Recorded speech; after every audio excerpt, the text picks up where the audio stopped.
سلام البنات، ان شاء الله تكونوا بخير. مرحبا بكم، مرحبا بالجميع. وحده راهي جديده معنا في القناه. اليوم جبت لكم الوصفه تاع هذا مطلوع الطاجين بالسميد. يجي بزاف هايل، يعني كل وحده ما ينجح لهاش على بالي هذه الوصفه. لو كان تتبع الفيديو للاخير راح تنجح فيه. ما نطولش عليكم، نروح نشوفوا المقادير وطريقه التحضير. بالنسبه للمقادير واش عندي كيلة تاع الفرينه مع كيلة تاع سميد يكون رقيق، وعندي كميه من الماء. هنا عندي درت كيلة ماء دافي، الى خصني نزيد شويه. وعندي خليط بين حبه حلاوه والسانوج اختياري، اللي حبت ما ديرش.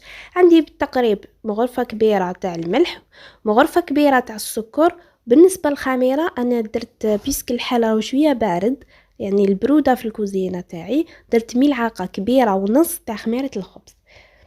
ليه شافت سخانه عندها في الكوزينه دير غير ملعقه كبيره تكون معمره مليح. هنا راح نبدا نخلط هذه المكونات الجافه. نحط الكيلة تاع السميد، نزيد الكيلة تاع الفرينه، ملعقه كبيره تاع السكر، وملعقه كبيره ونص تاع خميره الخبز.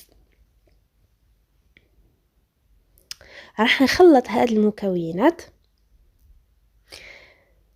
هكذا، نخلطوهم مليح غير بالفوي ولا بيدنا. من بعد راح نضيف السانوج، هذاك الخليط تاع سانوج مع حبه حلاوه. هنا من بعد راح نجمع هاد الخليط تاعي بالماء يكون دافي. هنا درت الكيلة تاع الماء دافي.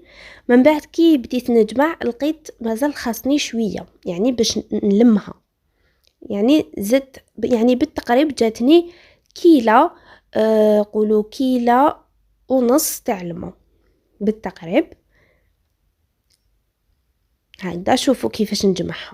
بعد ما جمعتها راح نحطها في طاولة العمل، ونجيب هنا كمية من الماء قدامي، ونبدأ نضيف بشوية، يعني مديروش بزاف غير بشوية. ندير لها الماء ونبدأ نعجن فيها هكا بيدية بهذه الطريقة كما راكم تشوفوا. شغل ندخل لها مليح الهواء لداخل، نحط الماء قطرات برك ونعجن ندخل لها الهواء. راح نستمر في هذه العمليه. بيان سور هنا ما تنسوش الملح، كي تحطوا الملح ديروا هكا شويه تاع الماء ونكمل نعجنها. راح نستمر في هذه العمليه، راح تديلكم ابوبري 10 دقائق حتى شوفوا تبدا ديلكم هاد النبولات هادوما كما راكم تشوفوا. ديلكم هاد الفقاعات، غير تشوفوا بدات تخرج لكم هاد الفقاعات تاع الهواء، تزيدوا تكملوا تعجنوها. يعني تبداو تزيدوا تدخلوا يدكم في الماء وتعجنوا. ديروا هاد العمليه حوالي 3 خطرات. مور ما تشوفوا هذوك الفقاعات بداو يخرجوا، ديروا يدكم في الماء وتكملوا تعجنوا حوالي 3 خطرات. هنا راهي واجده، راهي طريه. نحطها ونغطوها ونخلوها تخمر مليح. لازم العجينه تاع المطلوع تخمر لنا مليح. هنا بعد ما خمرت درت يدي، يعني درتها بشويه زيت باش ما تلصقش، وراح نقسمها الى 4 كريات متساويه. انا درتهم يعني الحجم تاعهم تاع الخبزات تاوعي متوسطين مليح. اللي حبتهم شويه كبار يعني تقدر تنقص، دير 3 ولا دير 3. انا هذا هو الحجم يعني تاعهم اللي نحبه. هنا كما شفتوا بعد ما شكلتهم كريات متساويين، يعني رمتهم في هذاك السميد يكون رطب، رمتهم كامل في السميد.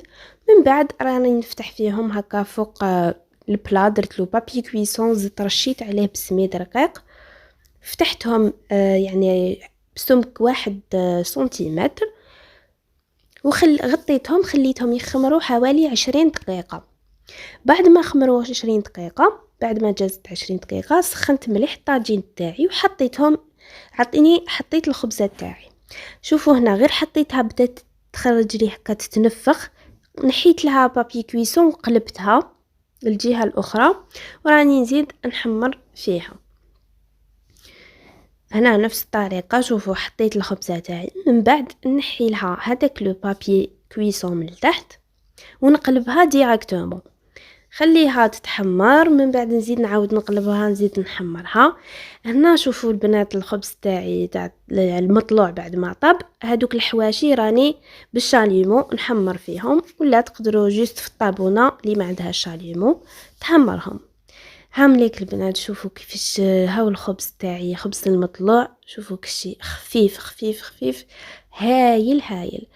ان شاء الله تكون عجبتكم الوصفه تاع اليوم، ونتمنى انكم تجربوه.